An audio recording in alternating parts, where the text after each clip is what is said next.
જગન્નાથપુરી મંદિરનું એક રહસ્ય એવું છે જેના વિશે ઓછા લોકો જાણે છે. આ રહસ્ય મંદિરની ત્રીજી સીડીમાં છુપાયેલું છે. આજે તમને જણાવી આ રહસ્ય વિશે. માન્યતા અનુસાર મંદિરની ત્રીજી સીડી પર પગ મૂકવાની મનાઈ છે. ભગવાન જગન્નાથના દર્શન કરી લોકો પાપ મુક્ત થવા લાગ્યા. આ જોઈને યમરાજ ભગવાન જગન્નાથ પાસે ગયા અને તેમને કહ્યું કે ભગવાને લોકોને પાપ મુક્ત થઈ જવાનો સરળ રસ્તો આપી દીધો છે.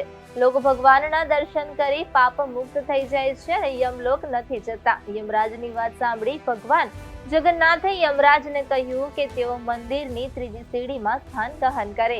વ્યક્તિ ભગવાનના દર્શન કરી પાપ મુક્ત થઈને પરત જતી વખતે આ સીડી પર પગ મૂકશે તેના પુણ્યનો નાશ થઈ જશે. ત્યારથી મંદિરની ત્રીજી સીડીમાં એક યમશિલા છે જેના પર દર્શન કરીને પરત ફરતા લોકો પગ નથી મૂકતા.